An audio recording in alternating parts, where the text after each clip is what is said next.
Hello students, welcome back. We are speaking about Windows. In the last session I have told you about the topics I will discuss. Maybe which topics maybe which are not related to your syllabus we will skip them. So more basically and prominently we'll speak about Windows 2000 in this presentation. So about the history, design principles we have spoken about, system components, environmental subsystems, file system, networking, programmer interface and all.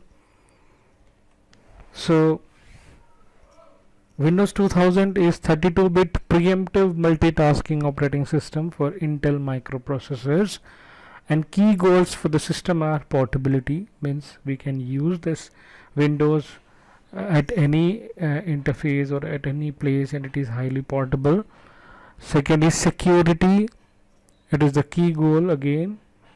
POSIX compliance, multiprocessor support, extensibility, international support, compatibility with MS-DOS and MS Windows applications.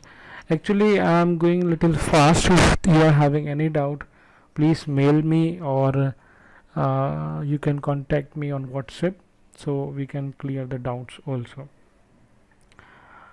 It uses a microkernel architecture. So as you know, kernels are of three types: macrokernel, microkernel and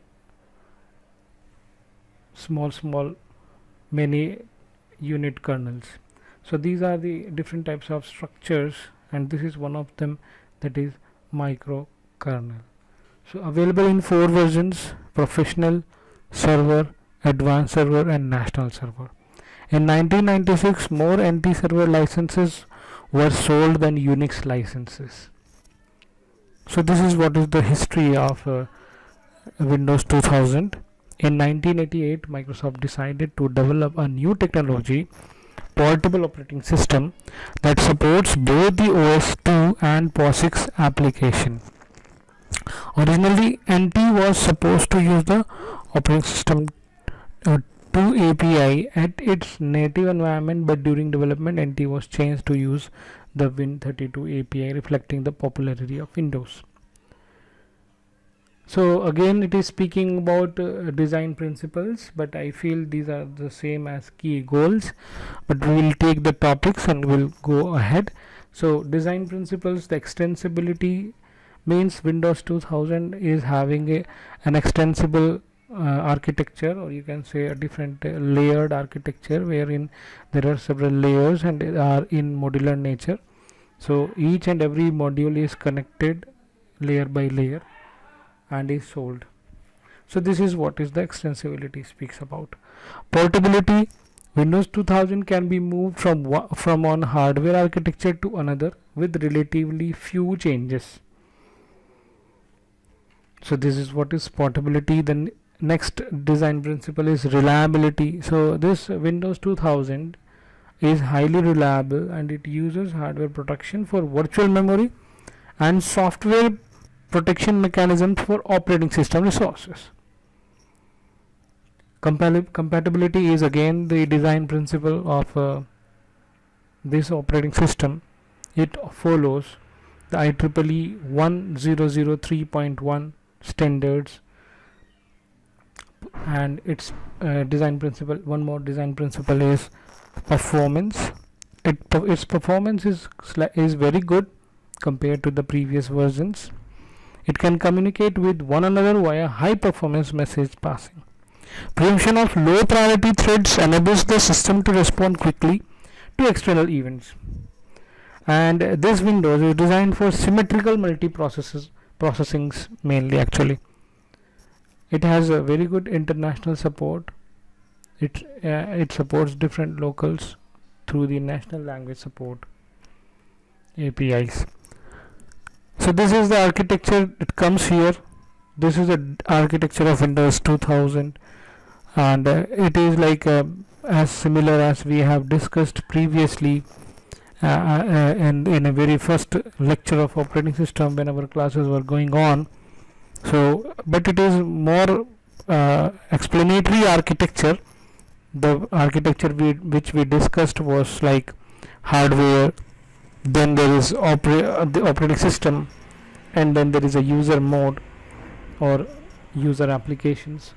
And here it is like an explanatory architecture wherein operating system modules are more prominently explained and user mode applications are also more prominently explained.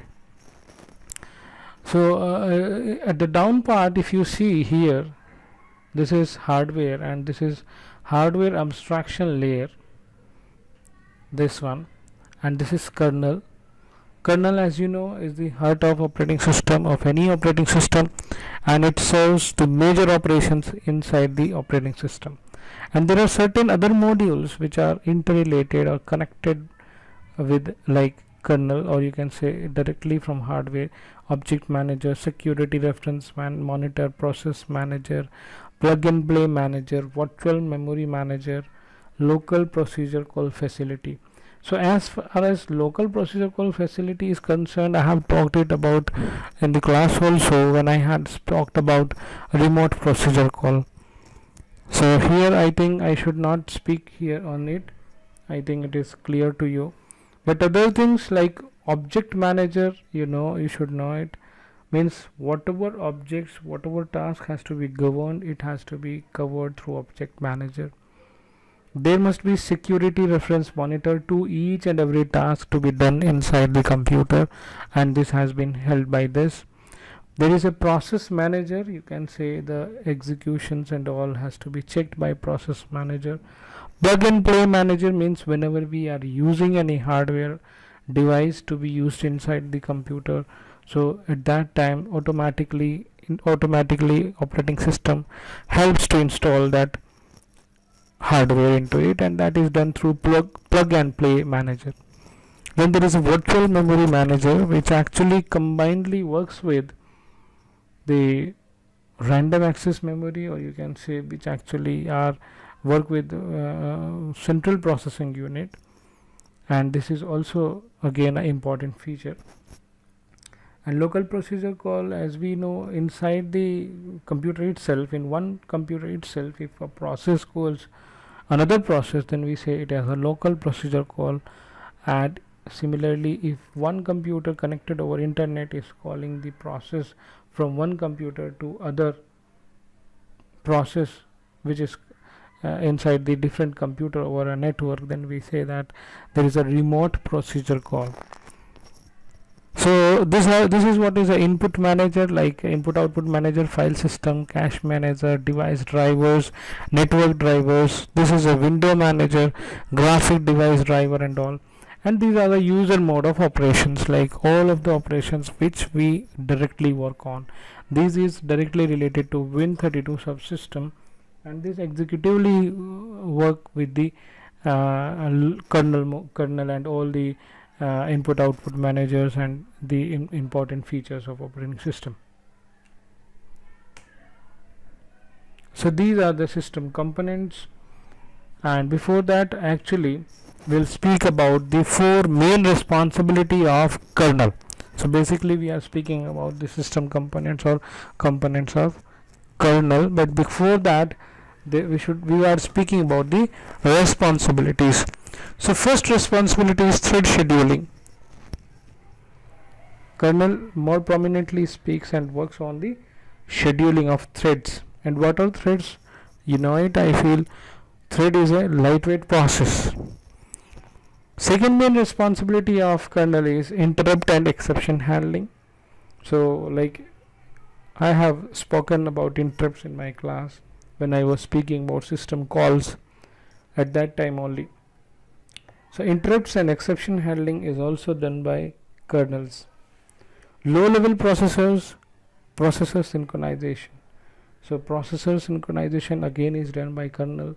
These are the main big responsibilities of kernel. The last one is recovery after a power failure, or even you can say recovery after a failure, more prominently a power failure. Kernel is object oriented, uses two sets of objects.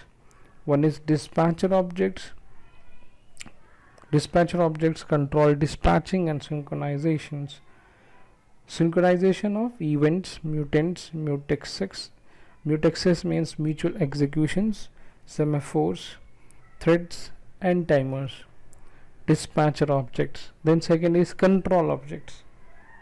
This is asynchronous procedure call, interrupts, power notify, power status, process and profile objects. So basically the difference between the both are some controlling features are done by control objects and dispatching features are done by dispatcher objects. So these are the two set of objects. More about kernel, process and threads. The process has a virtual memory, address space information and an affinity for one or more processors. One process can be interrelated to different processors and has a virtual memory, address space and information. Threads are unit of execution scheduled by the kernel's dispatcher. So the kernel's dispatcher schedules the threads. Each thread has its own state, including a priority, processor affinity and accounting information. A thread can be one of 6 states.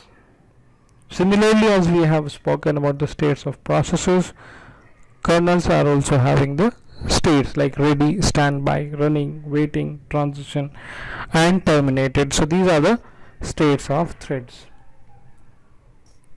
Now there is a scheduling by the kernel. We'll speak about again, and this is scheduling is similar like we have spoken about process scheduling in the second unit. So this is the important point, what trap handling is called. So the kernel provides trap handling when exceptions and interrupts are generated by hardware or softwares. Actually it is mistake here. Okay, so as far as exceptions or entry and interrupts are concerned, I should tell you that execution of operating system is mainly done through the system calls and interrupts. And if there is some automatic thing happening into operating system that has to be done by operating system, which is reported as interrupts, and in order to rectify interrupts, if there are something again to be initiated, those can be exceptions, and this comes under the trap handling of kernel. So exceptions that cannot be handled by the trap handler are handled by kernel's exception dispatcher. So there is a certain different module under the trap handling of kernel, and that is exception dispatcher, which handles the trap. So the interrupt dispatcher in kernel handles interrupts by calling either an interrupt service routine, that is ISR, such as in a device driver, or an internal kernel routine.